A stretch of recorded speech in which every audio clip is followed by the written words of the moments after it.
Hello, Bill. Good morning, Matt. Welcome to the DMZ, everybody. Friday, 9:30 in the morning. We hadn't talked in a bit, so an entire war has apparently been completed since we chatted. So I don't know if we want to start there or not, but Yeah, we can. So first of all, I mean, is it a war? What is a war? Look, I have to say that if indeed, and there is, it's in dispute whether Israel and the United States have actually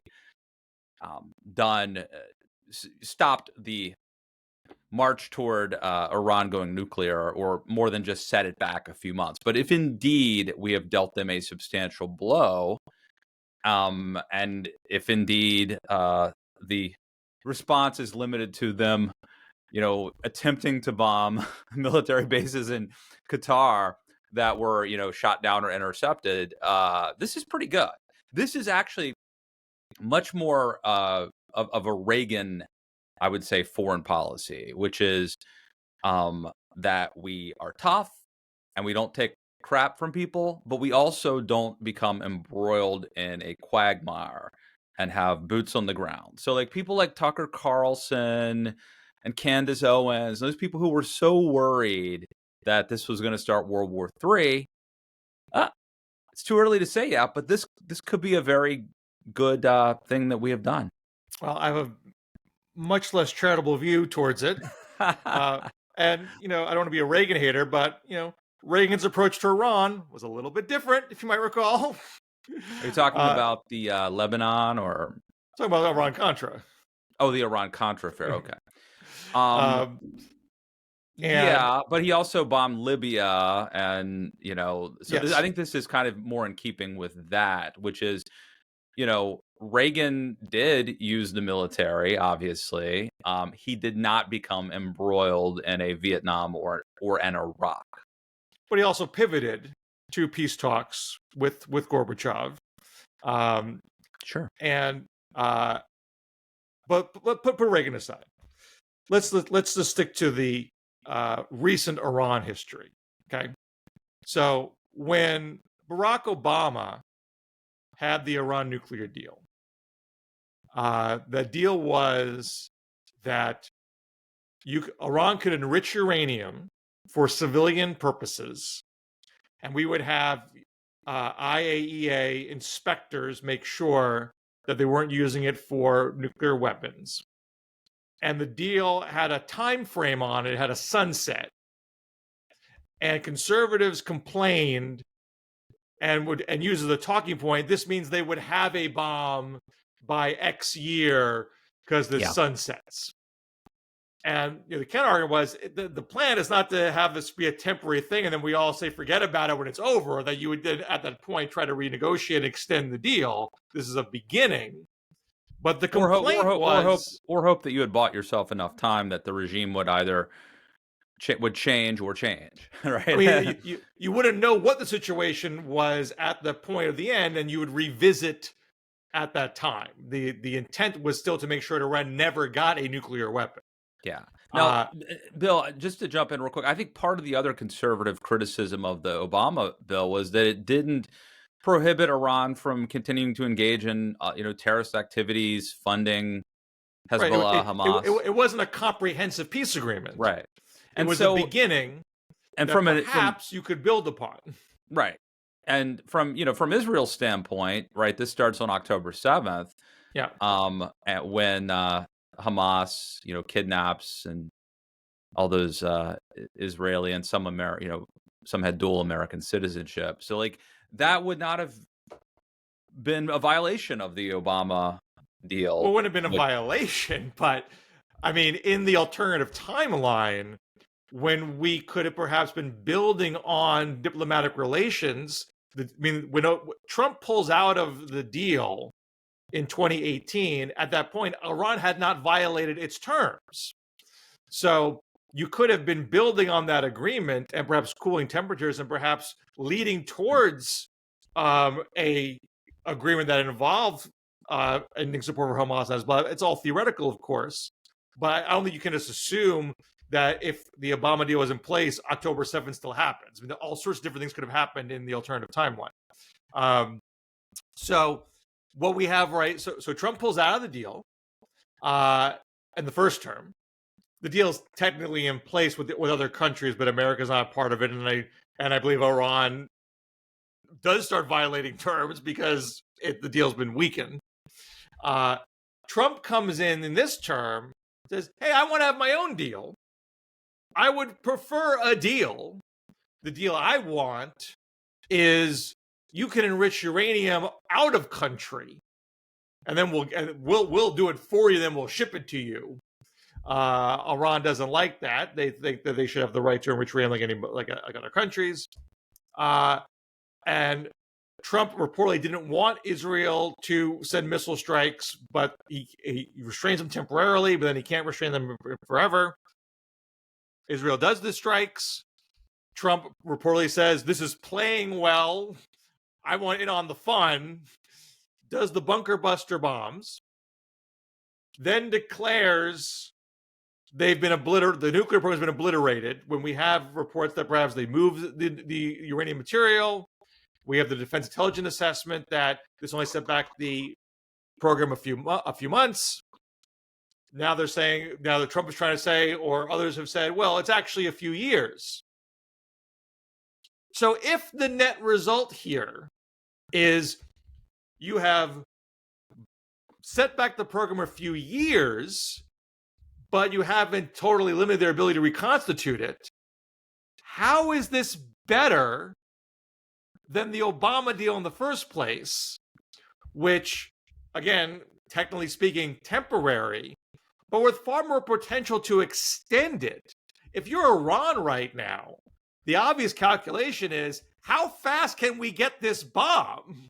Because we can never trust they will ever do a legit peace agreement with us.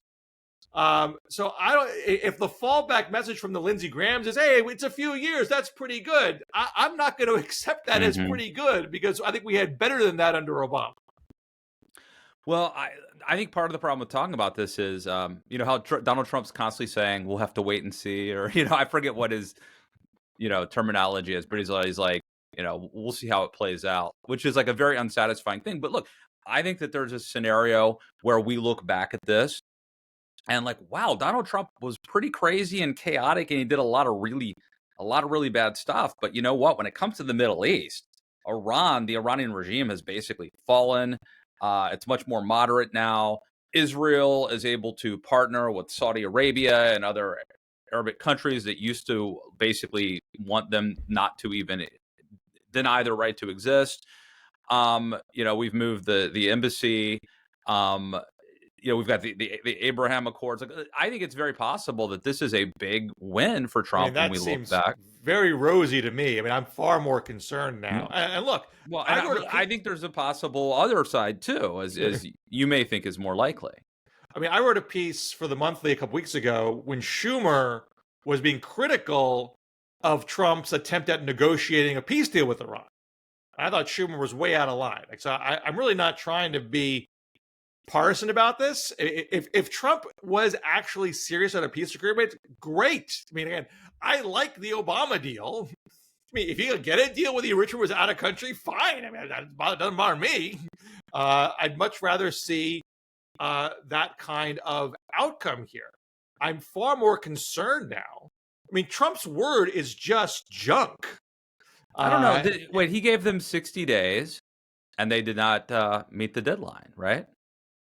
I mean, he can say that, of course. My point is, you can never trust that Trump could ever restrain Israel, that he would live up to any kind of agreement.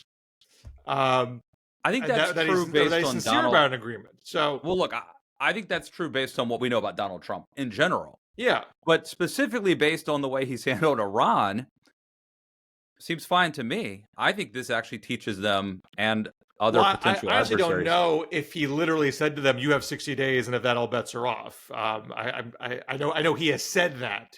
I just don't know if that was actually communicated that bluntly to the Iranians. The bigger point I want to make here is that I think Iran now has deep incentive to reconstitute the program as quickly as possible and get a bomb as quickly as possible. And two, retaliate asymmetrically with terrorist attacks on a very long time frame. Maybe not tomorrow, maybe not 2026 or 27. This whole region is a region with long historical memories. So I'm far more concerned that the long tail what are they going to do? is going to be very, very destabilizing and negative, and that we're going to be dealing. I mean, we've been dealing with terror conflict in this region for decades already. So it's not like it's all. I understand people being sanguine about, well, they always do that stuff.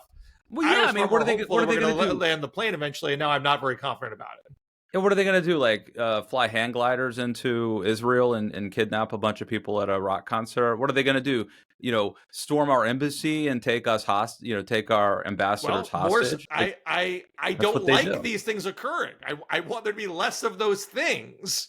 And the problem with the whole Netanyahu government is that they give no sense of any kind of potential for an agreement. They leave people with only the belief that violence will get them what they want. I'm not trying to justify October 7th in any respect. It was a horrific act, and Hamas deserved retaliation for it.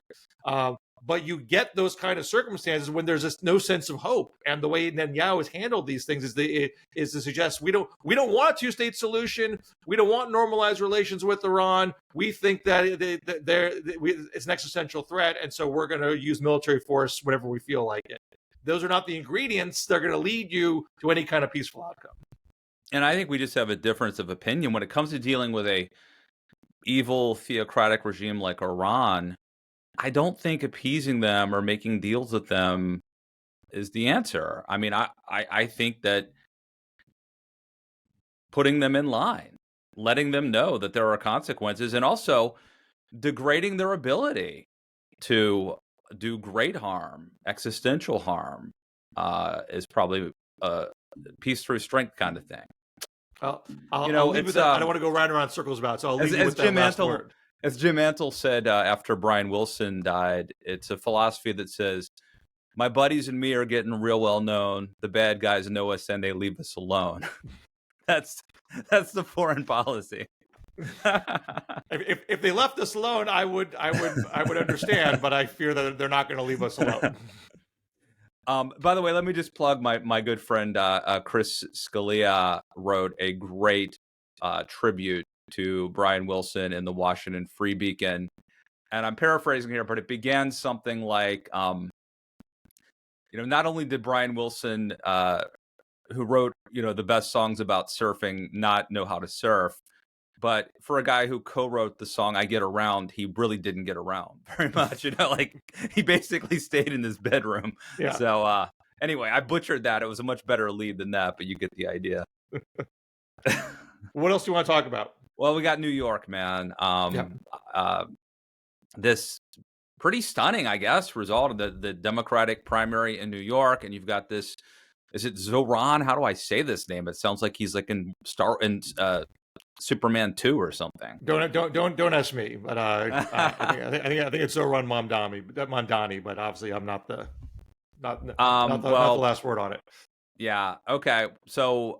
Is he the next AOC? Is he the future of the Democrat? Because that's what some people are saying, right? This is the direction things are going. This is, the Republicans radicalized with their Trump, and the Democrats tried to be the normie institutionalist party. That's boring. That doesn't work. And like this is maybe the answer for Democrats. If they need excitement, they need energy, they need youth. And if that happens to be come in a more radical anti-Israel package, then so be it. Well, I mean, there's no question that Mamdani ran a stellar campaign, and Cuomo ran a horrible campaign. So he gets all the credit for that. I think it is weird to look at a New York City mayoral primary, let alone a general election race, and say this is indicative of the national party. When have we ever looked at a mayor's race and then used that as a stand-in for what's going on with the party writ large? I mean, that's It's just that's Well, never this is happened before. Well, I bet you it has. I bet you it has happened before. Was David Dinkins the face of the Democratic Party? Was Bill de Blasio the face of the Democratic Party? I mean, well, no, but what I'm saying is you're right that it's absurd, but in the world of journalism where everyone has to have a hot take and where you have to have something to say on cable news or write in a column. well, but we're antidotes for knee-jerk hot takes here. I mean, yes, we are. I mean, look, We're the opposite of clickbait. And look, and I wrote about at the time, that when AOC won her primary, that don't look at this as being broadly indicative of the entire party. And 2 years later, Joe Biden's the nominee of the Democratic Party presidential race. So, what is true with both AOC and Mamdani is evidence that the Democratic big tent has gotten bigger. The left edge of it is more open to people who define as democratic socialists. That's true, but it doesn't mean that the moderate part and I think the broader middle of the party between those 2 points is non-existent. There's generational aspects here, of course. AOC and Mamdani are more do better with younger voters than older voters. And it may portend, other shifts down the line. But the bigger analysis of the party is that it is the same Big Tent party that it was yesterday.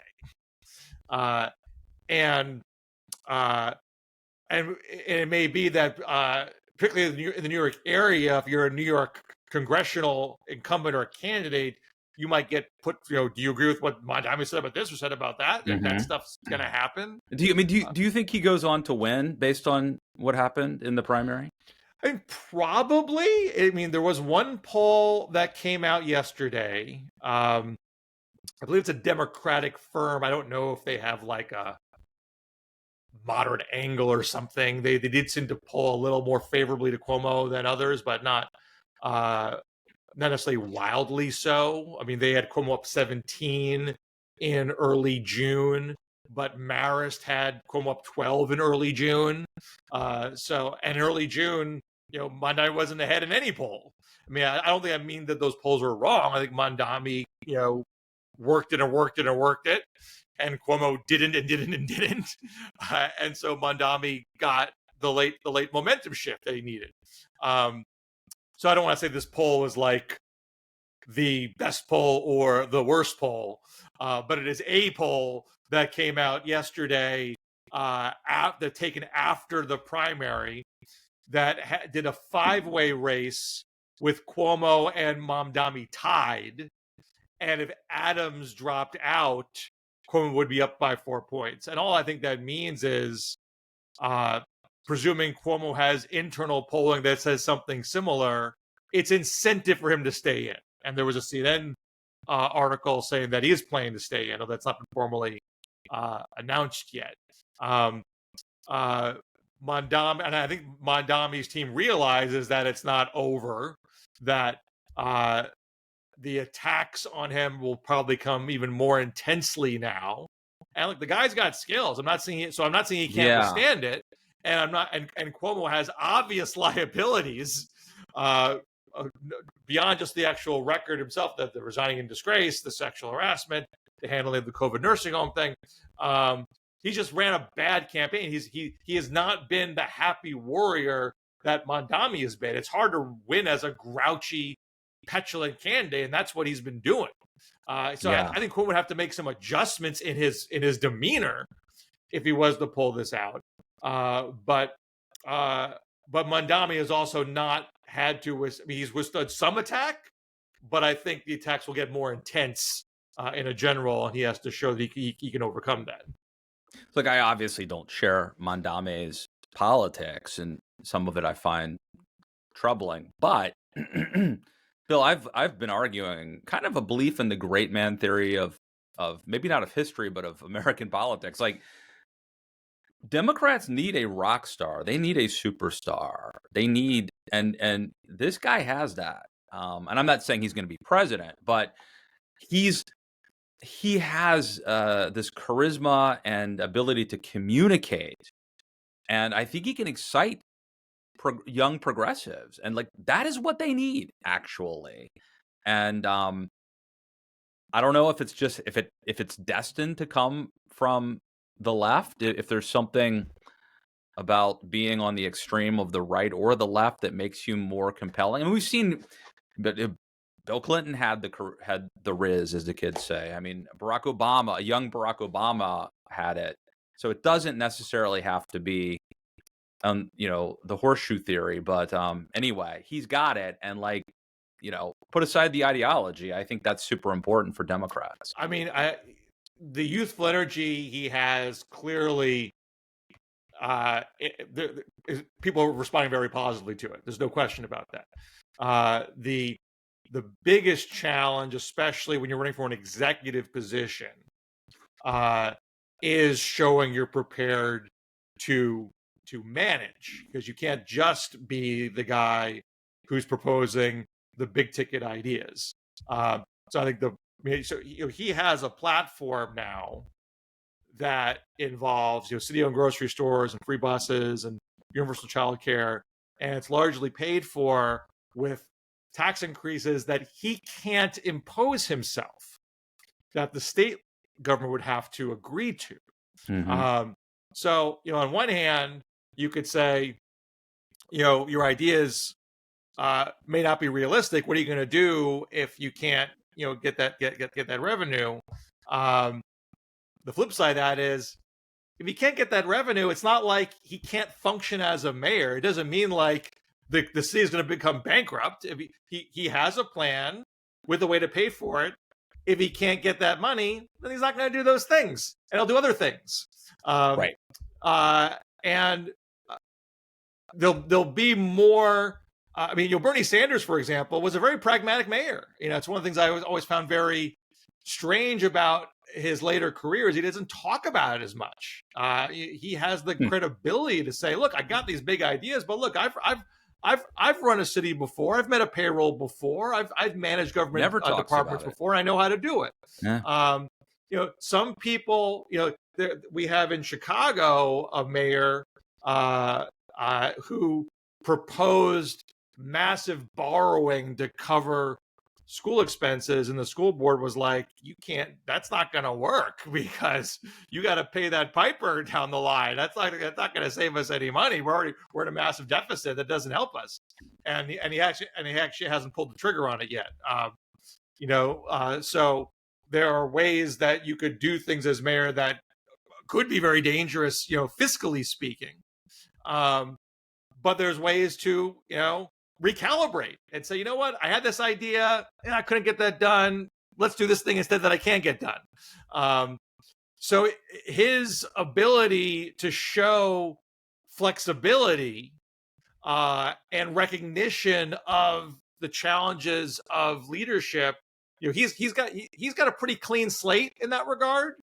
And so that's one of the things to watch, is how does he communicate to a broader electorate that he's prepared to make those kinds of decisions and those adaptations if he had the job, and he may well have the skills to do that. It's just an untested thing. Before we move to our next topic, the big beautiful bill, yesterday, Tom LoBianco, Carl Cannon, and I gave a little talk at the Leadership Institute about Substack, YouTube, and all of that, and I shared with the students some of the data from our YouTube channel here. And I wanted to see if you could guess, Bill, what do you think the number one way people consume our YouTube videos? Like when we do the DMZ and put it on YouTube, how do you think the majority of people are watching us? Like what device? Like laptop versus phone? What device? What device? I would guess phone. Nope. I think phone's number 3. TV is number 1. It's over 40% of the people who watch us are watching us on a TV, which I think is astonishing. I'm very surprised by that. But part of the reason I told them that was like, you got to up your game in terms of like the quality of the recording, the cameras that you're using, the backdrop, and all of that.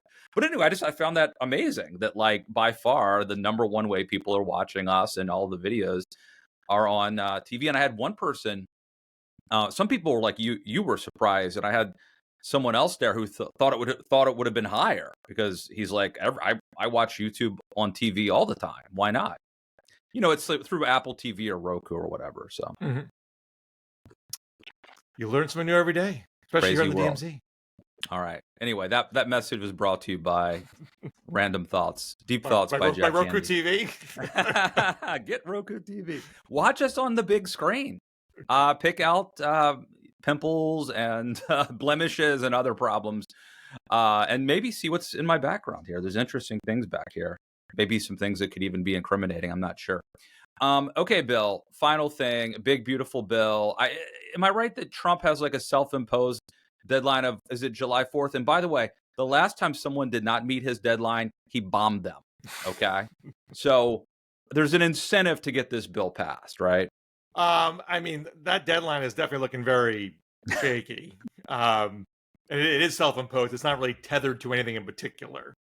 There is a more hard deadline out there about the debt limit. It's not a precise date yet, but there's a projection that will hit the debt ceiling in sometime in August. And you don't have to deal with it through the big, beautiful bill. You could deal with it with separate legislation, but that would involve Democratic support, most likely. This is the way to get it done on a party line vote. And that's what that is currently in the bill as it stands. Because if you have to get Democrats on board, then you have to negotiate with Democrats about that bill. They'd rather not do that. So I'm not expecting them to meet this deadline. I mean, even if the Senate got it passed, you'd have to then go kick it back to the House. And, Senate Majority Leader John Thune wants to jam the House and say, whatever we pass, you got to do. And it's not clear that's going to be so simple. And the Senate doesn't even have its act currently together what actually agrees to have in its own bill. So it just seems like there's a lot out there that's very murky. Aren't they changing Medicare or something? Isn't that the latest? Oh, and also silencers, gun silencers. Isn't there something in there about? I thought the gun thing got stripped out. Okay. So they're in this process right now because it's budget reconciliation.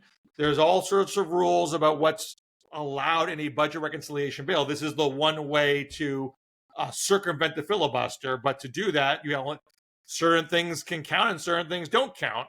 Is this the bird rule? This is called the bird bath. It's the bird rule that determines what can be allowed in a budget reconciliation bill. And so they asked the Senate parliamentarian to be the arbiter of what is allowed under the bird rule, and that process is called the bird bath. So we're still in the bird bath period. BYRD. And things are getting knocked out, but then they have a second bite at the apple. Well, if we word it this way, would it apply now? And so that process, there's back and forth with it that's going on right now. So I believe the gun thing got taken out. Okay. One of the biggest challenges with Medicaid, I mean, you already have a bunch of Medicaid effective cuts in the House version. The biggest one being work requirements, which not just deny people coverage if they're not working a certain number of hours, but also creates a lot of paperwork that can be an obstacle for people who are eligible, but then just don't get the benefit. Mm-hmm. And see, the Congressional Budget Office projects people losing coverage for both those reasons.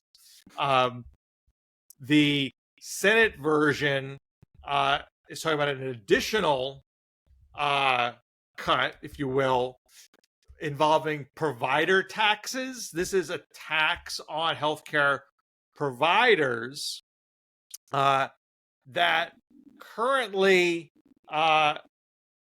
states use. So when someone gets a service covered by Medicaid, there's a reimbursement process, and the state can forgive me if I'm botching this, but my understanding is the state can levy a certain tax on a hospital, and then get reimbursed. I think they make a payment back to the hospital, but then also get reimbursed for the tax from the feds, and so the state nets out money from it, and the hospital isn't burdened by it. And the Senate plan is a way to kind of end this gaming of the system. And obviously, calling it gaming of the system sounds untoward. Well, who wouldn't want any gaming of the system? But if it means that states get their Medicaid expenses covered and people get health coverage, no harm, no foul. And the concern is what the Senate's trying to do is going to end up leaving states with less money and leaving the state hospitals with less money, less ability for surgeons to be covered. And so that's making even Republicans upset, because there are hospitals in every state, especially rural hospitals, that have tough finances. And now on top of that, the parliamentarian says, you can't even put this in the bill, although perhaps they can tweak the language and get it back in. But the Senate is trying to use this as a cost-saving measure to help with the notion that this is going to be a budget buster.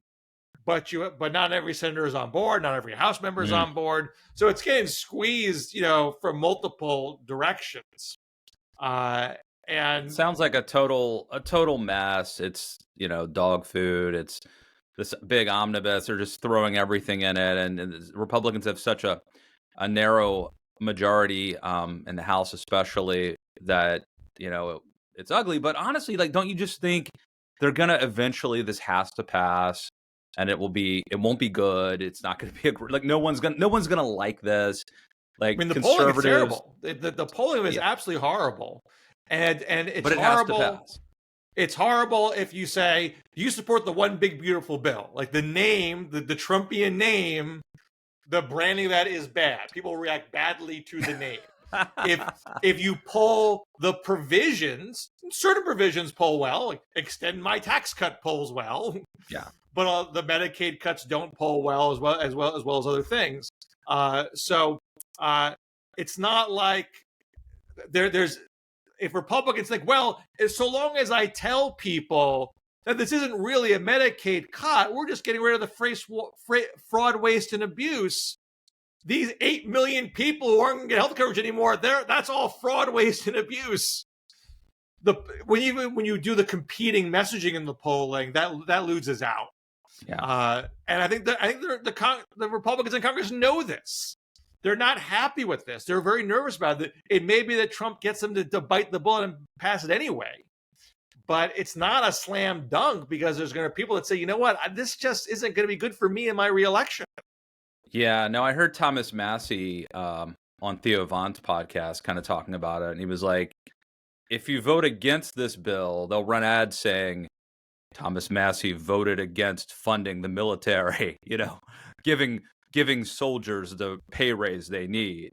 But if you vote for it, Thomas Massey voted to increase the debt and deficit. It's like, it's a no-win, because there's so many things thrown into this. It's like the only legislation that they're going to pass thrown into this one bill. And this is the kind of thing that Republicans have often said they don't want to do. We don't want big bills. We don't want omnibus bills. Obama's immigration bill was too big. We shouldn't do big bills. We should break it up in pieces. Herman Cain, all my bills will be 9 pages long. And so to then go in the total opposite direction, to have we're learning what things are trying to get in this bill that we didn't know were in the bill, that are getting stripped out. They're trying to jam so many things into it. Well, look, I don't know that I want to live in a country that doesn't allow me to use a silencer. I'm just going to say it. So I thought this was America, Come on. But the biggest thing here is that, there's two big things. One is Medicaid cuts are stupid. They're politically stupid and substantively stupid. If you're talking about actual, efficiencies to deliver healthcare in a more cost-effective way, if you're going to call that a cut, that to me is a cheap shot. I understand that, but that's not what this is. This is having less people get Medicaid. That's a harder sell. And the only way to justify it is to say, well, we got to take care of this debt problem, which this bill does not do. Even if you score it dynamically and account for economic growth, it adds to deficit and debt, which Republicans claim they wanted to fix. So there's just no way to sell it and not seem like giant hypocrites. I think the real problem is a big, beautiful bill wasn't good enough as a title. It should have been like the Puppy Dogs and Rainbow Unicorns bill or something like that. Who could oppose that? All these titles don't actually say what is in the bill. And there's been no messaging. I mean, we talk about messaging and Trump's great communicator. I mean, again, at some point, facts do matter. You can't be Orwellian all the time. And you can't say a bill that adds to the debt cuts the debt. You can't do it. Well, to me, okay, isn't extending the Trump tax cuts, isn't that, if there's one thing that we know about it, isn't that it? I mean, yeah, but they're not selling it as just that.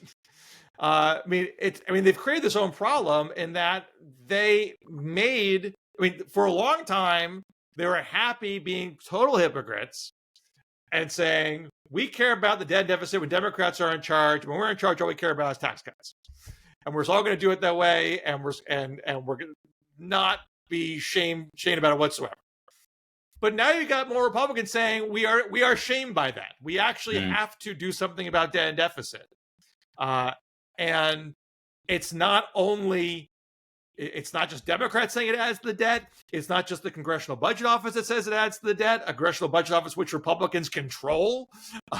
It's independent think tanks, not just liberal think tanks, but also conservative think tanks. You cannot find any. It's amazing. They haven't made a fake think tank to go with a fake number to say this will cut the debt, but they did it. I don't even think the Heritage Foundation has done that.